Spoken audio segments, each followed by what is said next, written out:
Olá, chega mais para nossa conversa de hoje. Vamos dar uma olhada mais a fundo no momento do Flamengo, né? Usando uma análise recente que, olha, levantou uns pontos bem interessantes sobre desempenho, esses desfalques que não acabam mais e até os bastidores das contratações. A ideia aqui é tentar entender melhor o cenário atual e o que pode vir pela frente para o Mengão. Vamos nessa! Pra gente começar, teve aquela fala do técnico Felipe Luiz, né? Sobre o time estar sem pernas já em maio. Isso deu o que falar, né? Muita gente achou estranho, falar em cansaço tão cedo assim na temporada. O que a análise que a gente viu diz sobre isso? Pois é, essa frase aí causou um certo barulho, sim. Mas olha, a leitura que essa análise traz é que o ponto principal ali talvez não fosse nem o cansaço geral do elenco em maio, sabe? Era mais sobre a situação específica daquele jogo de domingo. Pensa bem, naquele dia o meio-campo estava assim muito desfalcado, sem Pulgar, sem De La Cruz, Arrascaeta machucado, Gerson suspenso, sobrou basicamente o Everton Araújo para fazer a função. Então esse sem perna seria mais pela falta de opção mesmo naquele setor, naquele jogo específico, não o esgotamento geral do time já em maio. Ah, entendi. Então foi mais pontual daquele jogo, pela falta de peça mesmo. Faz mais sentido assim. E falando em peças, rolou uma conversa aí de que o Flamengo estaria mudando o perfil das contratações, né? Buscando gente mais jovem, mais forte, com menos histórico de lesão. Isso é uma mudança real de direção ou, sei lá, tem algo mais por trás disso? Olha, essa é uma informação que a análise ela sugere para a gente olhar com um pé atrás, digamos assim. Existe a possibilidade, segundo o material que a gente leu, de que isso seja talvez parte de uma narrativa para desqualificar contratações feitas na gestão anterior. Uma dinâmica meio política, interna, sabe? Política? É. Se a gente for olhar o histórico recente, né?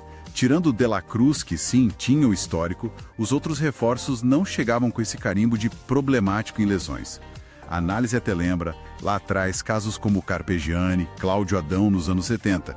Chegaram com questões físicas e viraram ídolos, fizeram história. Verdade. E a gestão atual, né, com o Boto, ainda nem teve uma janela cheia para mostrar que veio, porque no início seguraram poucos gastos, trouxeram só o Carlinhos, que foi uma aposta mais de baixo custo. Entendi. Então é meio cedo pra gente cravar essa mudança de perfil, pode ter outra coisa aí. Entendi, pode ser mais uma cortina de fumaça então. E essa questão dos desfalques que você falou, Pulgar, Arrascaeta, isso pesou demais naquele clássico contra o Botafogo, né? A lista era gigante. Nossa, nem fala. Exato, além deles, Alan, Gerson, fora, Cebolinha também, o time estava completamente diferente do ideal, né? Desfigurado mesmo. E isso, olha só, conecta direto com a semana anterior àquele clássico. Tanto o Flamengo quanto o Botafogo vinham de jogos assim, decisivos e muito desgastantes pela Libertadores. Jogo que não podia perder de jeito nenhum. Sim, faca nos dentes. Total. A energia toda foi gasta ali para sobreviver na Libertadores. Aí, claro, isso afetou a condição física, a mobilização para o jogo de domingo no Brasileirão, que acabou sendo um jogo tecnicamente bem fraco. Já o Palmeiras, por exemplo, já estava classificado na Libertadores, pôde focar em outro lugar. Então, a campanha irregular na Liberta acabou cobrando um preço no Brasileirão. Isso ficou claro. Mas espera aí, se o elenco do Flamengo é tão falado, né? Um dos mais fortes, mais caros do Brasil, como que a ausência de alguns titulares causa um impacto tão grande assim? Será que os reservas, muitos deles caros, com nome, não estão conseguindo dar conta do recado quando precisa? É uma pergunta ótima, muito pertinente. E a análise também entra nisso.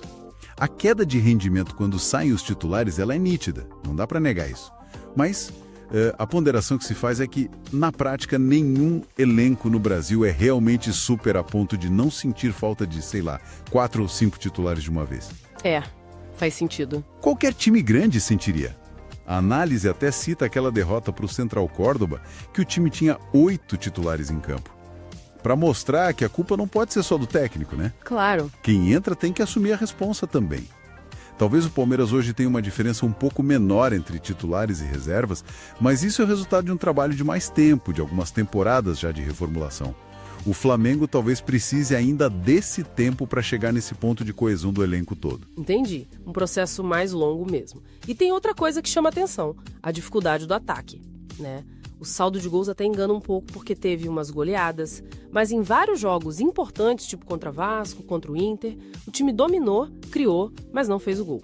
Perdeu pontos ali, pontos que o Palmeiras, por exemplo, conseguiu contra esses mesmos times, e aí tá a diferença na tabela. Exatamente. Esse é um ponto-chave que a análise destaca. Essa dificuldade de transformar o domínio em gol nesses jogos cruciais. Mas, por outro lado, e isso é importante, a defesa vinha muito sólida. Muito mesmo. Na época dessa análise, o time do Felipe Luiz tinha levado gol em só 2 dos últimos 11 jogos. Nossa, é um número bom. Muito bom. Isso mostra que, assim, se o ataque conseguir produzir o mínimo ali na frente, a base defensiva é forte, segura as pontas para garantir a vitória na maioria das vezes. A dificuldade maior naquele clássico contra o Botafogo foi mais compreensível, por todo aquele contexto que a gente falou. Desgaste da Liberta, muitos desfalques importantes. Tá, então pra gente amarrar aqui nossa conversa baseada nessa análise, a gente tem um peso gigante dos desfalques, todos concentrados ali. Tem essa possível cortina de fumaça política nas notícias sobre contratações, né?